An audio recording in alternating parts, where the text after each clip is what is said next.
Museum of History Studios. You're listening to Addressing Gettysburg. Hi, everyone. It is the 250th birthday of the United States of America. And when we broke away, we had to declare why through something that we call the Declaration of Independence. And I thought that was, I think a lot of people think that's a reasonable thing. If you're going to break up with someone, you should at least tell them why. So that perhaps... Through text, preferably. For tax, what'd you say? Through text. For tax purposes. I said through text. Through text. Sorry, I don't have my headphones on because I was planning on doing a monologue, but okay. So now they're on. Anyway, what I'm going to attempt to do is something that I've wanted to do for several years, which is on the 4th of July, read the Declaration of Independence. The full text. Everybody always talks about the "we hold these truths" part, but they never go on with the rest or the part before that. And so I think it's important to understand American history. You have to understand it in context. And what better way to do it than with the documents that the people before us left behind? I think it's very helpful with things like the Lost Cause. And it's certainly helpful here understanding the founding of our country. And so what I'm going to do is we're going to fade out of me in a little bit here. And all we're going to show you is an image. I don't even know what the image is, but one image, because this isn't about a video. This isn't about dazzling you with any editing or anything like that. And quite frankly, we don't have the time. But also, really, it's about the words. Read the words, listen to the words if you can't take the time to sit and read it, and just let them sink in. And I say that with I'm not trying to lead you in any way in regards to our modern politics or anything like that. It has nothing to do with that. But think about what they were talking about and let their words give you an idea as to why they at least believed they needed to break away from England and King George III. So without any further ado, here is one visual and me reading the Declaration of Independence. In Congress, July 4th, 1776. The unanimous Declaration of the 13 United States of America. When in the course of human events, it becomes necessary for one people to dissolve the political bands which have connected them with another, and to assume among the powers of the earth the separate and equal stations to which the laws of nature and of nature's God entitle them, a decent respect to the opinions of mankind requires that they should declare the causes which impel them to the separation. We hold these truths to be self-evident, that all men are created equal, that they are endowed by their Creator with certain unalienable rights, that among these are life, liberty, and the pursuit of happiness, that to secure these rights, governments are instituted among men deriving their just powers from the consent of the governed, that whenever any form of government becomes destructive of these ends, it is the right of the people to alter or abolish it, and to institute new government, laying its foundation on such principles and organizing its powers in such form as to them shall seem most likely to affect their safety and happiness. Prudence, indeed, will dictate that governments long established should not be changed for light and transient causes, and accordingly all experience hath shown that mankind are more disposed to suffer while evils are sufferable than to right themselves by abolishing the forms to which they are accustomed. But when a long train of abuses and usurpations, pursuing invariably the same object, evinces a design to reduce them under absolute despotism, it is their right, it is their duty to throw off such government and to provide new guards for their future security. Such has been the patient sufferance of these colonies, and such is now the necessity which constrains them to alter their former systems of government. The history of the present King of Great Britain is a history of repeated injuries and usurpations, all having direct object the establishment of an absolute tyranny over these states. To prove this, let facts be submitted to a candid world. He has refused his assent to laws, the most wholesome and necessary for the public good. He has forbidden his governors to pass laws of immediate or pressing importance unless suspended in their operation till his assent should be obtained, and when so suspended, he has utterly neglected to attend them. He has refused to pass other laws for the accommodation of large districts of people unless those people would relinquish their right of representation in the legislature, a right inestimable to them and formidable to tyrants only. He has called together legislative bodies at places unusual, uncomfortable, and distant from the depository of their public records for the sole purpose of fatiguing them into compliance with his measures. He has dissolved representative houses repeatedly for opposing with manly firmness his invasion on the rights of the people. He has refused for a long time after such dissolutions to cause others to be elected, whereby the legislative powers incapable of annihilation have returned to the people at large for their exercise, the state remaining in the meantime exposed to all dangers of invasion from without and convulsions within. He has endeavored to prevent the population of these states, for that purpose obstructing the laws of naturalization of foreigners, refusing to pass others to encourage their migrations hither, and raising the conditions of new appropriations of lands. He has obstructed the administration of justice by refusing his assent to laws for establishing judiciary powers.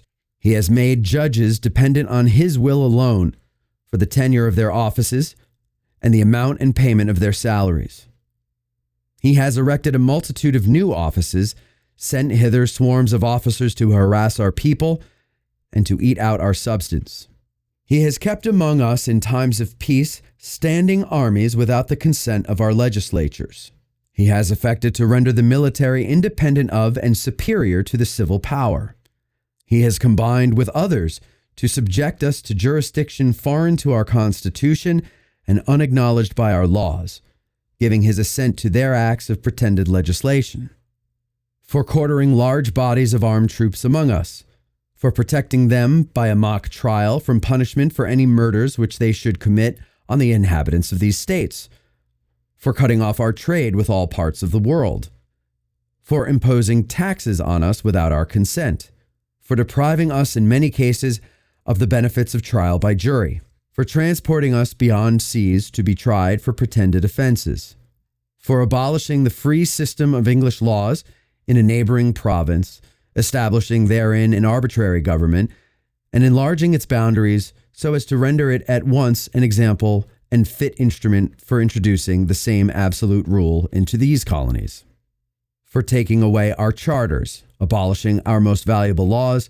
and altering fundamentally the forms of our governments, for suspending our own legislatures and declaring themselves invested with power to legislate for us in all cases whatsoever. He has abdicated government here by declaring us out of his protection and waging war against us. He has plundered our seas, ravaged our coasts, burnt our towns, and destroyed the lives of our people. He is at this time transporting large armies of foreign mercenaries to complete the works of death, desolation, and tyranny already begun with circumstances of cruelty and perfidy, scarcely paralleled in the most barbarous ages and totally unworthy the head of a civilized nation. He has constrained our fellow citizens taken captive on the high seas to bear arms against their country, to become the executioners of their friends and brethren, or to fall themselves by their hands. He has excited domestic insurrections amongst us, and has endeavored to bring on the inhabitants of our frontiers the merciless Indian savages, whose known rule of warfare is an undistinguished destruction of all ages, sexes, and conditions. In every stage of these oppressions, we have petitioned for redress in the most humble terms. Our repeated petitions have been answered only by repeated injury. A prince whose character is thus marked by every act which may define a tyrant is unfit to be the ruler of a free people. Nor have we been wanting in attentions to our British brethren. We have warned them, from time to time, of attempts by their legislature to extend an unwarrantable jurisdiction over us. We have reminded them of the circumstances of our emigration and settlement here.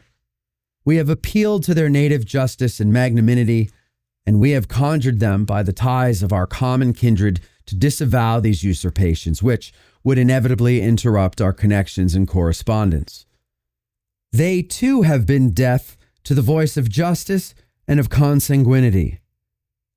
We must, therefore, acquiesce in the necessity which denounces our separation and hold them as we hold the rest of mankind, enemies in war, in peace, friends.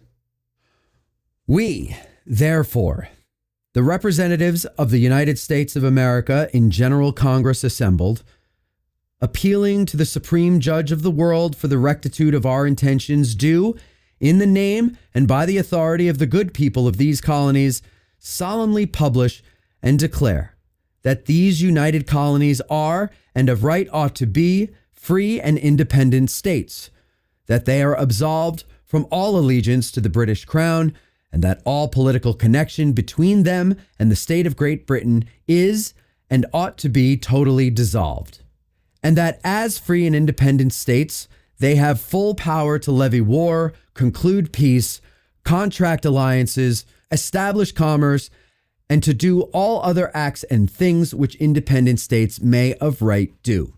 And for the support of this declaration, with a firm reliance on the protection of divine providence, we mutually pledge to each other our lives, our fortunes, and our sacred honor. Georgia, Button Gwinnett, Lyman Hall, George Walton. North Carolina, William Hooper, Joseph Hughes, John Penn. South Carolina, Edward Rutledge, Thomas Hayward Jr., Thomas Lynch Jr., Arthur Middleton. Massachusetts, John Hancock. Maryland, Samuel Chase, William Paca, Thomas Stone, Charles Carroll of Carrollton. Virginia, George Wythe, Richard Henry Lee, Thomas Jefferson, Benjamin Harrison, Thomas Nelson Jr., Francis Lightfoot Lee, Carter Braxton. Pennsylvania, Robert Morris, Benjamin Rush, Benjamin Franklin, John Morton, George Clymer, James Smith, George Taylor, James Wilson, George Ross. Delaware, Caesar Rodney, George Reed, Thomas McKean. New York, William Floyd, Philip Livingston, Francis Lewis, Lewis Morris. New Jersey, Richard Stockton, John Witherspoon, Francis Hopkinson, John Hart, Abraham Clark. New Hampshire, Josiah Bartlett, William Whipple. Massachusetts, Samuel Adams, John Adams, Robert Treat Payne, Elbridge Gerry. Rhode Island, Stephen Hopkins, William Ellery. Connecticut, Roger Sherman, Samuel Huntington, William Williams, Oliver Walcott. New Hampshire, Matthew Thornton.